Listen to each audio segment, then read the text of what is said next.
My name is Odessia. And if you've ever been underestimated in your own family, then lean close because you're about to recognize pieces of yourself in my story. Before I go on, I want you to drop in the comments where you're watching from. I want to know where voices like mine are being heard tonight. Christmas morning, the air smelled of cinnamon rolls and pine needles. The tree glowed in the corner, its lights reflecting off ornaments I'd once bought when Corvin was a boy. I sat quietly on the edge of the sofa, watching my son play the role of generous provider. His wife, Janet, stayed close to him, her smile stretched tight and triumphant, while her mother, Eudora, settled into the armchair across from me like a queen waiting for her crown. I didn't have to wait long to see it happen. Corvin reached for the large silver box he had tucked under the tree, slid it across the floor, and placed it at Eudora's feet. She unwrapped it slowly, almost theatrically, until the lid came free. And then I saw it, a check, bold and careless as daylight. $25,000, written out in her name. The room erupted with gasps and laughter. Janet clapped her hands, her eyes shimmering with satisfaction, as if the gift were her own victory. Eudora pressed her hand to her chest, her voice breaking into tears of gratitude. She kissed Corvin on the cheek, calling him the son she'd always prayed for. And through it all, I sat still, my fingers tightening around the hem of my dress, my face frozen into the only expression I could manage, a polite smile. I waited, patiently, because I thought perhaps my turn was next. Perhaps my son had saved something thoughtful for me. Perhaps he had not forgotten the woman who had raised him alone when the world gave us nothing but bills and empty cabinets. But when he turned toward me, all he offered was a shrug, his voice carrying the kind of casual cruelty that doesn't sound like cruelty until it cuts you. "Oh, I forgot about yours. Next year, then." The laughter didn't pause. Janet leaned into him, whispering something I couldn't hear. Eudora shook her head like she pitied me. The heat that rushed through my chest was not anger. It was humiliation, the kind that makes your bones ache. I could feel it settling into the room, yet I would not give them the pleasure of seeing me break. So I smiled again. I nodded as though it were fine, as though I had expected nothing at all. My voice was steady when I said, "That's okay." But in the quiet corner of my mind, I knew something had shifted. A son who could give another woman's mother $25,000 and dismiss his own with a shrug had already written the first line of his undoing. The morning carried on, paper torn, ribbons scattered, everyone showing off their trinkets and treasures. I stayed silent, sipping my tea, keeping my eyes soft while my ears caught every chuckle that wasn't meant for me. They thought the day was theirs, that I was small, sidelined, easy to forget. But silence is not weakness. Sometimes silence is just a stage being set. Because when the chatter dimmed, when the gifts had been unwrapped, and the floor lay covered in shredded wrapping, Janet turned to me with that forced sweetness in her voice and asked, "So, what did you get yourself this Christmas?" She didn't mean it kindly. She meant it like a dig, a way to underline my supposed emptiness. I placed my teacup down carefully, folded my hands, and let my eyes sweep across all of them, Corvin with his puffed-up pride, Janet with her smug grin, Eudora still clutching the check like it was scripture. And then I spoke, calm and deliberate. I did buy myself something. The room went quiet. Forks stilled against plates. Chatter broke into silence. Corvin blinked. Janet's smile faltered. And even Eudora leaned forward. They were waiting, suddenly unsure, suddenly curious. They thought they knew all there was to know about me. And in that frozen moment, with all eyes on me, I felt the air shift. They didn't know it yet, but this Christmas morning would be the first page of a story they would never forget. I didn't rush my words. I let the silence hang for a moment, long enough for them to grow uncomfortable, long enough for the weight of their stares to remind them that I had been listening, watching, and keeping score. Then I reached into my bag. It wasn't some glittering box or ribbon-tied trinket. It was a plain brown envelope, the kind no one would have glanced at twice if they didn't already sense there was something inside worth fearing. I placed it on the table and slid it forward. My fingers didn't tremble, not even once. Janet tilted her head, her smirk faltering as if she wasn't sure whether to laugh or brace herself. Corvin leaned closer, suspicion etched into his face. And Eudora, who just minutes before had been glowing with self-importance, froze with her hand still resting on that check. I opened the envelope slowly and pulled out a crisp set of documents, papers that carried signatures, stamps, and a seal that could silence a room faster than any argument ever could. I held them up, unfolded neatly, and laid the first page flat where everyone could see. This, I said evenly, is the deed to a property I closed on last week. Their eyes darted to the paper like magnets. Corvin's mouth opened, then closed. Janet blinked as though she was trying to process the words. Eudora, for once, had no performance in her. She stiffened in her chair, the check in her lap suddenly looking small, almost pitiful. It wasn't the kind of property you whispered about. It was prime, valuable, undeniable, the sort of investment that only someone with foresight and resources could pull off. They all knew it the moment they saw the address printed on the page. The silence thickened. The same son who thought I was invisible, the same wife who treated me as though I were disposable, and the same mother-in-law who basked in his favor. All of them sat frozen, staring at proof that I was not who they assumed me to be. Corvin cleared his throat, tried to form a question, then stopped himself. Janet shifted uncomfortably, tugging at the hem of her dress, her eyes narrowing as though the papers themselves were a betrayal. And Eudora, her lips pressed together, her shoulders stiff, stared so long at the seal on the page that I thought she might choke on her own disbelief. The room felt colder, not a chill from the weather, but from something else entirely. In their eyes, I could see calculations unraveling, stories they had told themselves collapsing one after another. They had built an image of me as small, dependent, easy to overlook. And now, with one sheet of paper, I had shattered that illusion. I leaned back in my chair and folded the deed carefully, sliding it back into the envelope with the same calm I'd shown all morning. I didn't explain. I didn't elaborate. I didn't know them details. That was the beauty of it. What they didn't know would haunt them far more than what they did.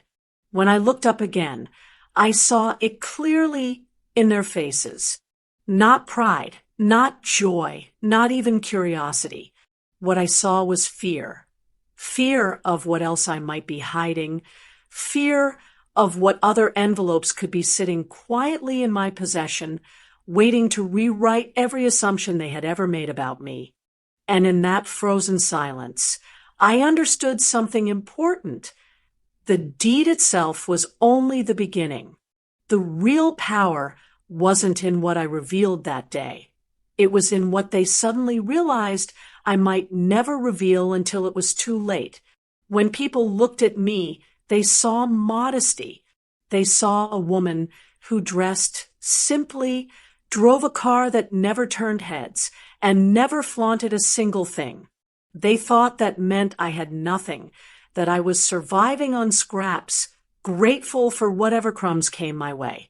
What they never understood was that I had chosen invisibility. It was never poverty, it was discipline. My story didn't start with deeds and envelopes.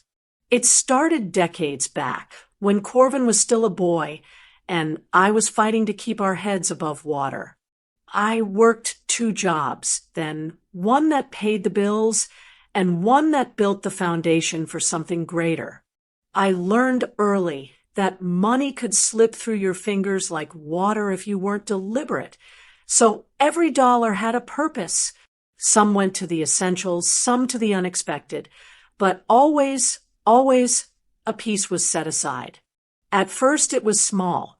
A savings account nobody paid attention to, a certificate of deposit I locked away quietly. When I could, I bought shares, tiny ones at the time, in companies most people in my circle hadn't even heard of. I watched those shares split, grow, and blossom into more than I ever imagined. While others spent on flash, I was stacking bricks for a house they couldn't see being built. I remember walking past boutiques with Janet years ago, long before she became my daughter-in-law. She'd laugh at the mannequins, then glance at me and say, "You don't like this kind of thing, do you?" I smiled and let her think I didn't. It was easier to be underestimated, easier to let them think I was plain, untouched by luxury, because while they were busy buying handbags on credit, I was sitting in quiet bank offices, wiring deposits into investments that didn't glitter on the outside, but grew steadily in the shadows. Real estate became my secret weapon. I didn't buy showpieces. I bought opportunities, small duplexes in neighborhoods others ignored, fixer-uppers that people thought would drain me. I lived below my means, renovated smartly, and let the rents feed themselves back into my pockets. By the time Corvin was giving away checks to impress another woman's mother, my properties had multiplied like seeds scattered across fertile ground. No one knew. That was the beauty of it. They saw me in the same car year after year and assumed I couldn't afford better. They saw me wearing the same winter coat for 5 seasons and thought I had no choice. But I was building something brick by brick, dollar by dollar, a silent construction project that only I could see taking shape. And through all of it, I never bragged. Not once. Because I knew the day would come when silence would pay me back louder than words ever could. Now, as I sat with that deed tucked back into its envelope, I could almost hear the echo of all those years of sacrifice. The nights I went without, the mornings I worked double shifts, the holidays I gave Corvin smaller gifts than I wished I could afford. They had thought I was simply surviving. But in truth, I was planting. And the harvest was ripening right under their noses. What I showed them that Christmas morning was only a sliver, a fraction. They thought the deed was the surprise, the whole story, but it wasn't. It was just the beginning. And none of them had the faintest idea what else was already in my name. It didn't take long after that Christmas morning for me to see what was really at play. That $25,000 check wasn't just a gift. It was a statement. It was Eudora's coronation. Janet had orchestrated the whole thing. I could see it in the way she hovered beside Corvin, feeding him pride with every nod, every smile. And Corvin, my son, followed along blindly, never realizing how deep her hand was in the strings. Eudora was always careful around me, but her eyes gave her away. There was a smugness there, the kind of quiet claim that said, "I've won him." At gatherings, she started sitting where I used to sit, voicing opinions about family decisions, as if she were the elder. She expected Corvin to fetch her drinks, to tend to her comfort. And he did, without hesitation. Janet encouraged it, of course. She told him his mother-in-law deserved to feel honored, that her mother had sacrificed so much. She'd slide little comments into their conversations, subtle but sharp. My mom never had anyone to spoil her. She's finally being treated the way she should. Those words were seeds, and Corvin was fertile ground. He began to measure himself not against the sacrifices I made for him, but against the pedestal Janet insisted Eudora belonged on. And little by little, I could feel my place shifting. Once, Corvin would call me first for advice, for guidance, even just to share a victory. Now his calls grew shorter, less frequent, while Janet's voice filled the gaps with stories about what her mother needed, what her mother deserved. Eudora's presence swelled in my son's life like an invasive vine, wrapping tighter and tighter until it was hard to tell where Janet's words ended and her mother's influence began. It wasn't just about money. It was about loyalty. When Corvin bought their new house, he made sure Eudora had a room there just in case. When vacations came around, it was Eudora who tagged along, not me. And when holidays returned, Janet made sure every gathering highlighted her mother's comfort above all else. I stayed quiet, but I was watching. I saw the way Eudora would rest her hand on Corvin's arm, as though she had earned the right to claim him. I saw the way Janet's eyes flicked to me, daring me to challenge the new order. It wasn't a war fought with shouting or accusations. It was a slow, deliberate replacement. They weren't trying to destroy me. They were trying to erase me. But erasure leaves traces if you know where to look. And I knew. I recognized Janet's strategy for what it was, positioning her mother as the matriarch, pushing me into the shadows of my own bloodline. Corvin couldn't see it. He thought he was being generous, modern, balanced. But I knew better. Every nod, every check written, every favor done was another brick in the wall they were building to shut me out. I didn't argue. I didn't beg for my place back, because I understood something they didn't. Battles aren't always won with noise. Sometimes they're won by letting your opponent show their hand again and again until they don't realize they've given you all the evidence you need. And as I watched Eudora smile her satisfied smile, and Janet leaned closer to my son, whispering her instructions like a puppeteer guiding her puppet, I understood exactly what was happening. I watched my daughter-in-law sharpen her blade without ever holding a knife. The morning I walked into the law office, the sky was gray, the kind of muted day that makes people feel weary. Not me. I felt alive. I sat in a leather chair across from a man whose name had been in my phone for years, but whose services I had rarely called upon. He straightened his glasses, unfolded a stack of documents, and looked at me with the kind of seriousness reserved for clients who know exactly what they want. "Tell me," he said, "how do you want this written?" I didn't hesitate. For too long, Corvin and Janet had assumed they were the center of my world, that every dollar I earned, every property I bought, every account I tucked away would one day be theirs. They had mistaken silence for consent, humility for weakness. But assumptions don't hold up in courtrooms or in notarized papers. That's why I was there. I began with the most important piece, Zevion. My grandson was still young, too young to understand the games adults play, too innocent to carry blame for his parents' greed. For him, I built the kind of trust fund that would grow as he grew, locked tight, untouchable by Corvin or Janet, secured in his name alone. I made sure that when he became a man, he would inherit something pure, untouched by their hands. Next, I turned to my properties. One by one, we reviewed the deeds, duplexes, apartments, parcels of land most people didn't even know I owned. Some I placed into living trusts earmarked for specific grandchildren yet to come.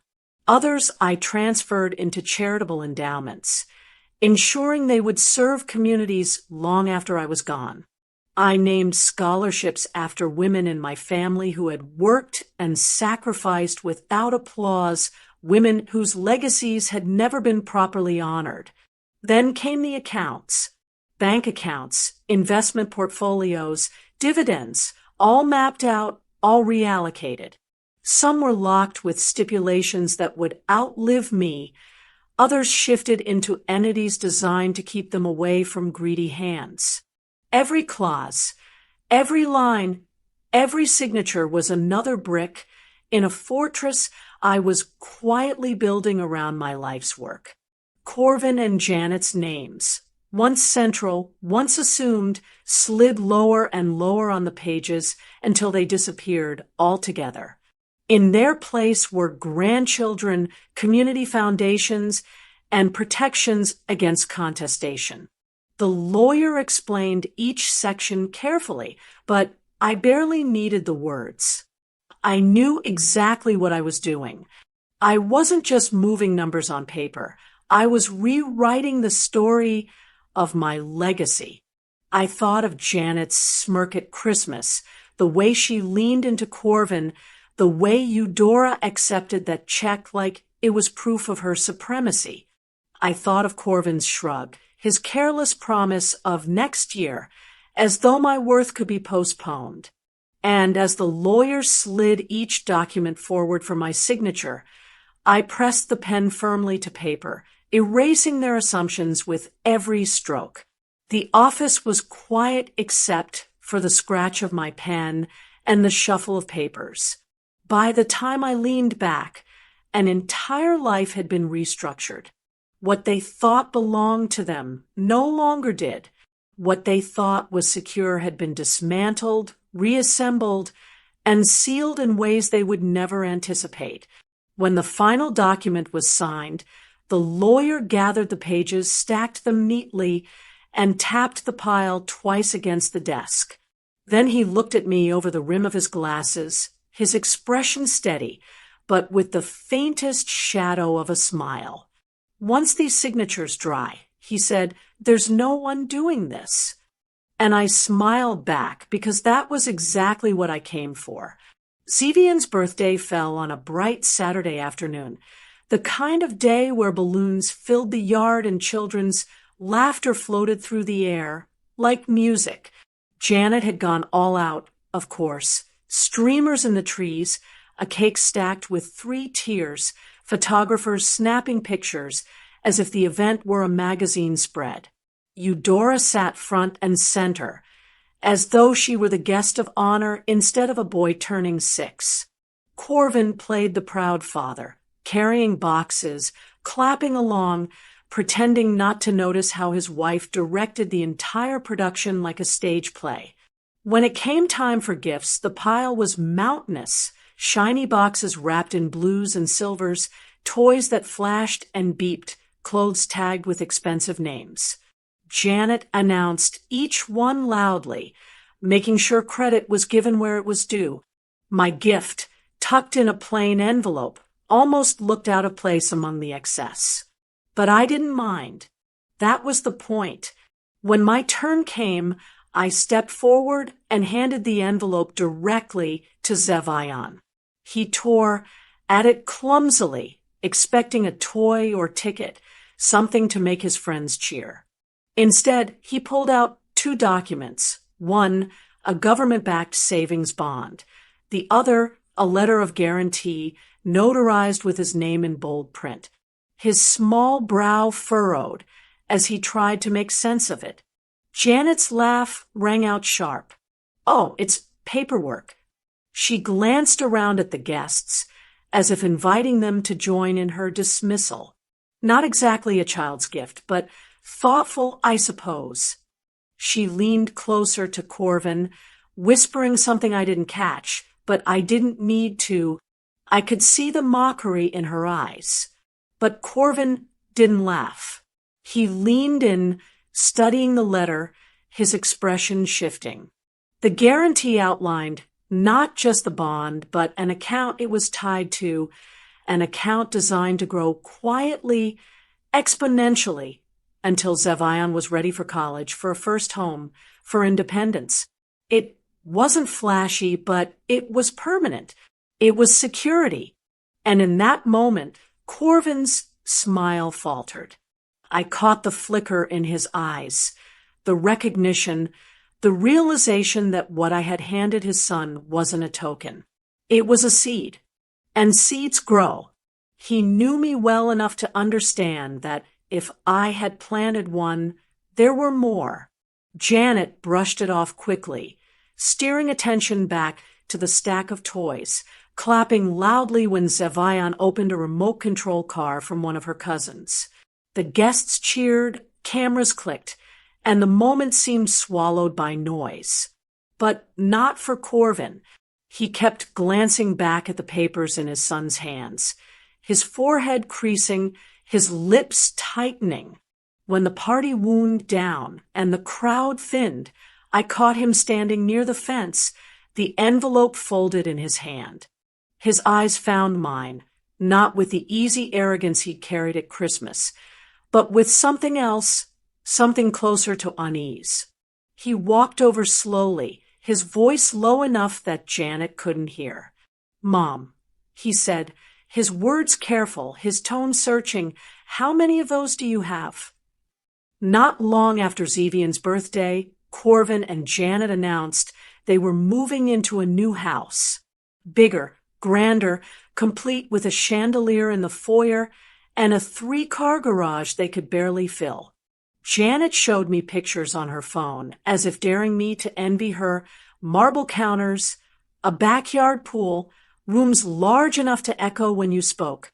I nodded politely, but inside I knew exactly what I was looking at. Overreach dressed up as success. The move wasn't just about them. It was about Eudora, too. They made sure she had her own suite, decorated head to toe in creams and golds. A queen's chamber for a woman who had done nothing to earn it except sit long enough to be waited on. Corvin bragged about how she deserved it, how she shouldn't have to worry about anything in her golden years. I watched him beam with pride, never asking himself how much those golden years were costing him. Parties followed. Janet loved to host. Cocktails, catered meals, neighbors impressed by the chandeliers and velvet drapes. Corvin played along, smiling through each evening, pouring drinks, shaking hands. But I noticed the way his tie was always just a little too tight, the way he checked his phone when he thought no one was looking, as if waiting for news he didn't want to share. Eudora's demands grew bolder, too. She wanted spa trips, new furniture, renovations to her suite. Corvin obliged because Janet told him he must. Every new expense was framed as necessity, not luxury, and he never argued. Each swipe of his card was another link in the chain they were wrapping around him. I stayed quiet. I didn't ask questions. I didn't offer advice. I simply watched as the sheen of their life grew brighter on the outside and thinner on the inside. I had been around long enough to know when money was spreading itself too far. They were painting a mansion on a canvas too small to hold it. Then came the whispers. At the bank where I still kept accounts, where my name still carried quiet weight, I overheard murmurs about overdrafts and late payments. An employee I'd known for years leaned across her desk one afternoon, lowered her voice, and said, "Your son's been in here more than once trying to move things around. Looks like bills aren't being handled on time." I thanked her, folded my receipt, and walked out into the sunlight with a steady step. Because while Corvin and Janet were throwing parties in their golden house, I knew the truth was already starting to crack through the walls. It was late evening when Corvin showed up at my door. He hadn't called ahead, hadn't sent a text, just arrived with that uneasy look men wear when pride has taken a beating. I opened the door and saw it right away in his posture, shoulders rounded, eyes restless, a smile stretched too thin to mean anything. "Hey, Mom," he said, his voice casual, but it carried the stiffness of someone rehearsing. He stepped inside, glancing around the living room as though searching for the words he'd practiced in the car. We sat, and after a moment of awkward small talk, he finally leaned forward, elbows on his knees. "I wanted to ask you something," he began. His voice dropped low, serious now. "It's nothing big, nothing permanent, just a temporary shortfall." I kept my face even. "What kind of shortfall?" He rubbed his hands together, his wedding band catching the lamplight. "A bridge loan, that's all. We had some big expenses. House stuff, some updates, and mom-in-law's medical bills. Things stacked up quicker than we thought. I'll have it covered in no time, just need to smooth things out for a couple of weeks." A bridge loan.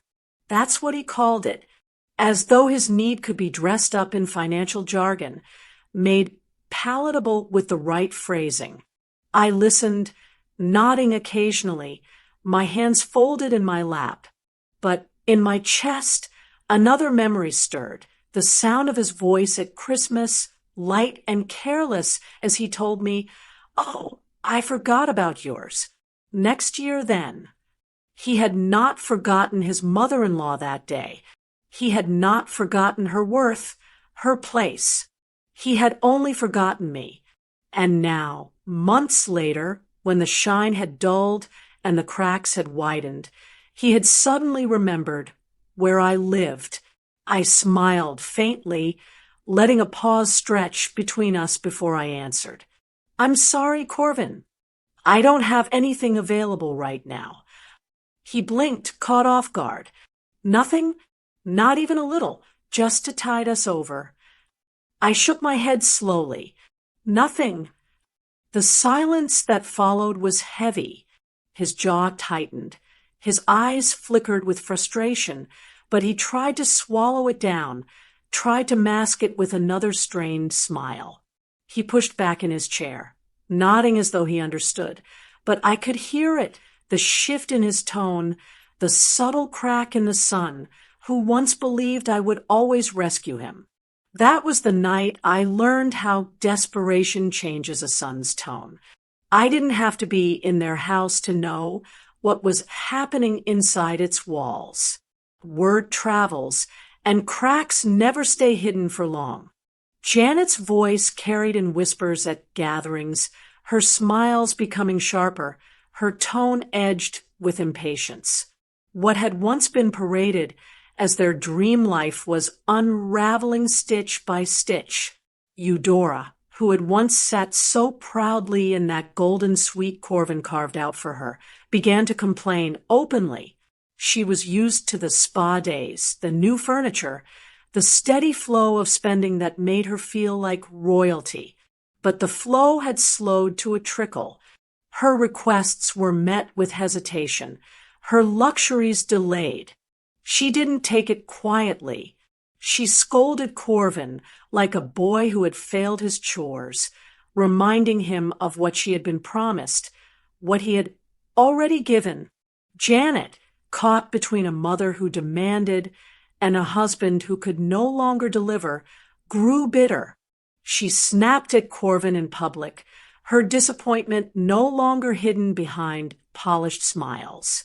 The parties became fewer, the dinners smaller, the once grand show dimming under the weight of bills and expectations. Behind closed doors, the fights erupted. Neighbors heard raised voices, shouting through thin walls. Janet accused him of mismanaging, of failing to uphold the life she had built for her mother.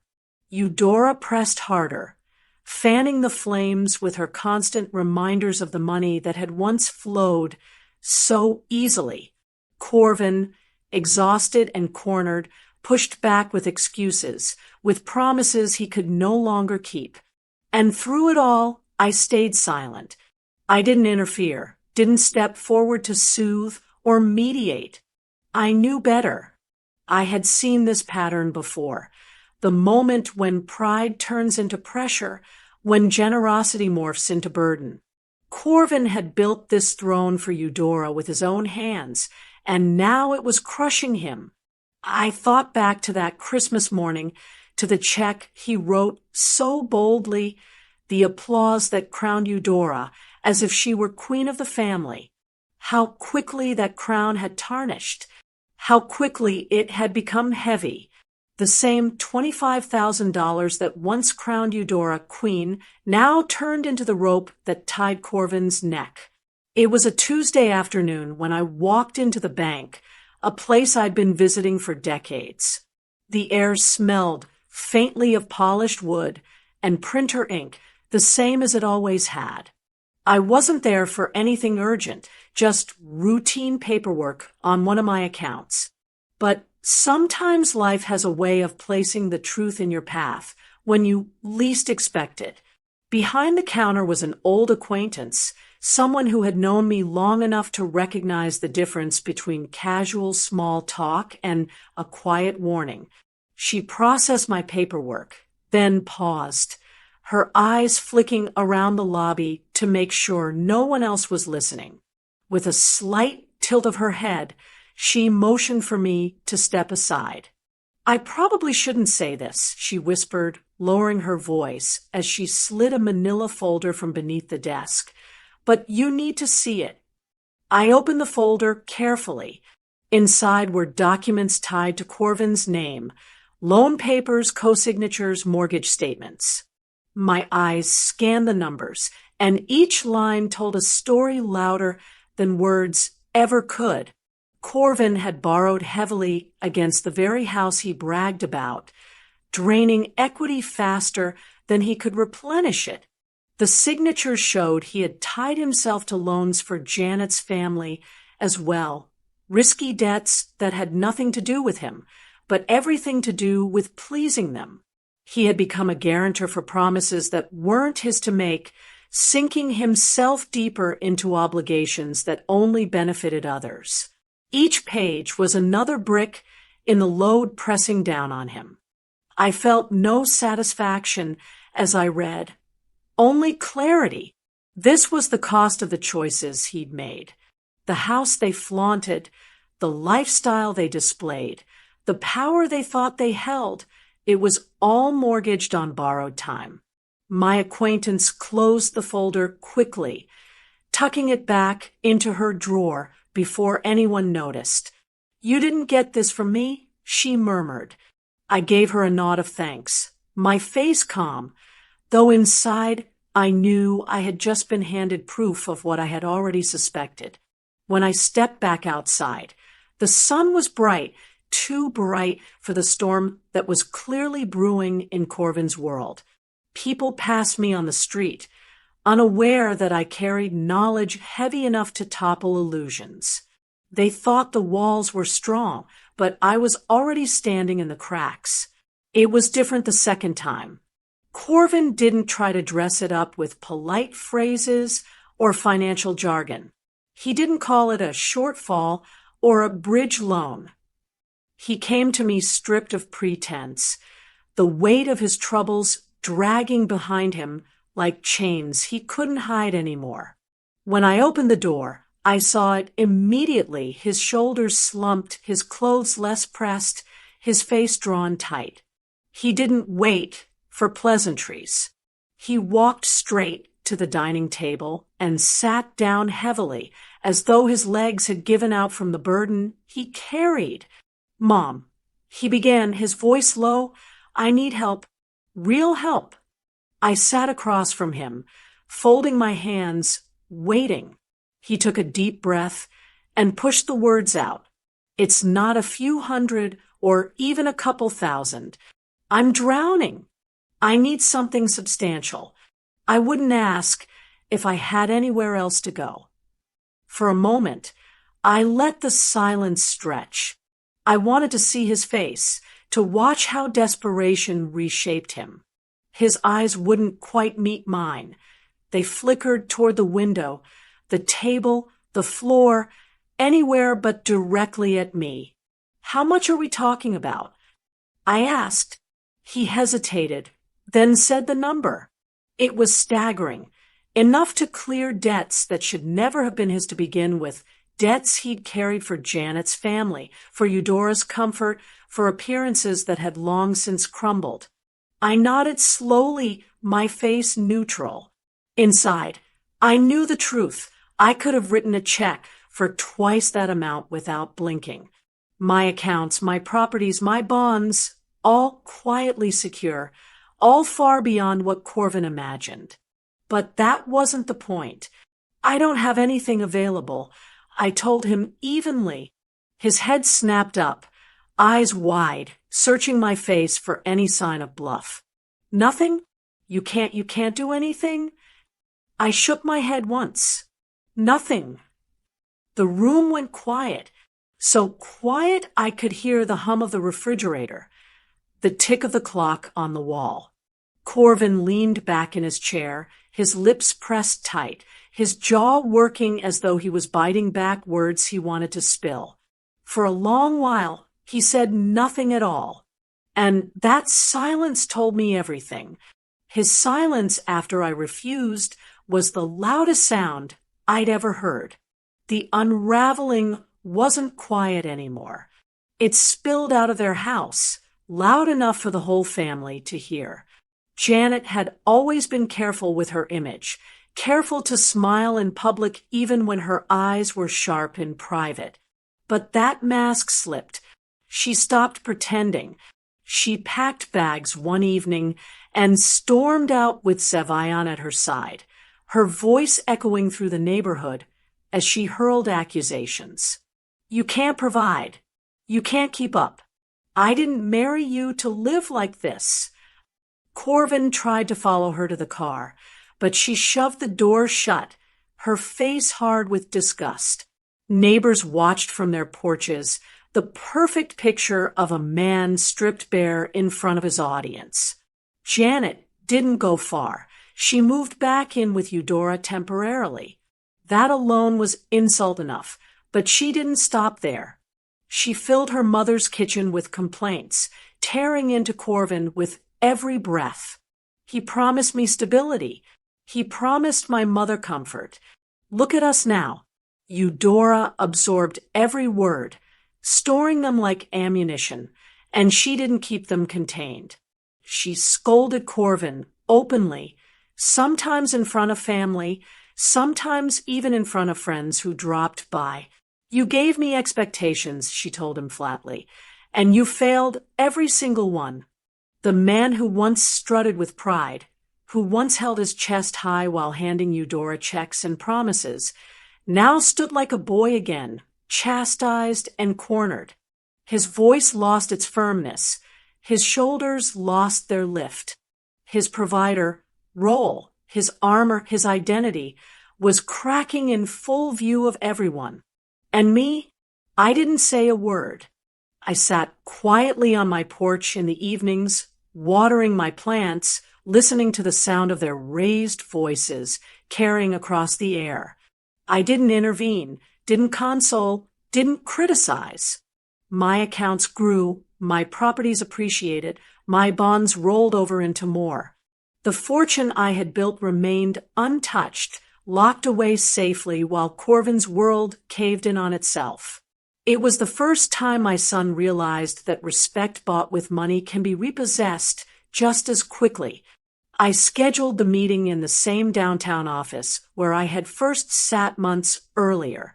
The air inside was hushed, the kind of silence that carried weight, the kind that reminded you decisions made here would outlive you. My attorney greeted me with a nod, and ushered me into his office.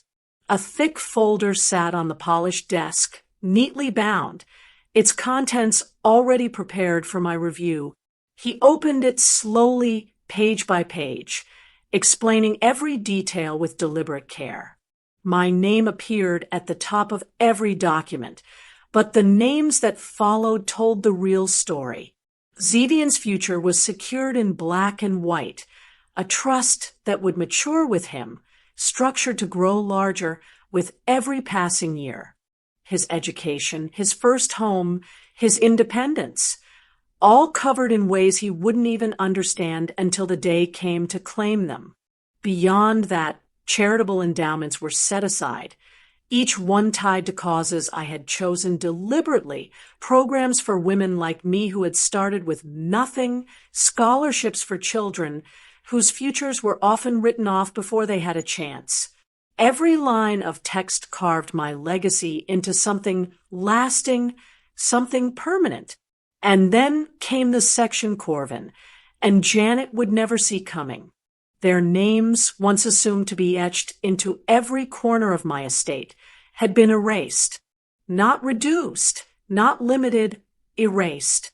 Legally excluded from the majority of my wealth, stripped of the assumption that one day my work would bail them out of their own ruin.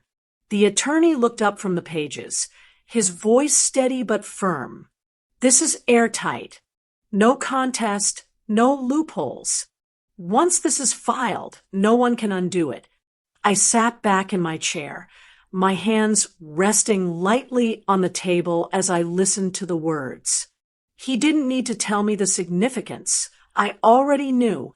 The life I had built, the years of sacrifice and careful discipline, would not end in the hands of people who had disrespected me, diminished me, and tried to erase me. It would pass forward, leapfrogging over the unworthy, ensuring the one innocent in all of this, my grandson, would never know the kind of neglect I had felt in my own son's shrug. The folder closed with a quiet thud, the sound of finality. I signed where I needed to sign, pressed the pen down firmly on each line, and felt the weight of the decision settle into place. When it was finished, the attorney stacked the documents neatly and looked at me with a kind of respect that only comes when someone understands you've just rewritten the terms of your life. I thanked him, collected my things, and walked out into the city air. I didn't tell anyone. Not Corvin, not Janet, not even Eudora. They would go on thinking I was still their safety net, still the fallback plan, still the one they could turn to when the bottom gave way. But the truth had already been sealed, locked in place with signatures that could not be undone. My son thought I was his safety net. He didn't know I'd already cut the rope. The gathering was meant to be casual, just family, a few cousins, children running in and out of the backyard. Plates of food covered the tables. And Janet flitted about, determined to keep appearances polished even as the strain beneath her smile grew harder to hide. Eudora sat in her usual place, her voice carrying over everyone else's, recounting stories no one had asked for. Corvin stayed quieter than usual, his laugh thinner, his shoulders heavier.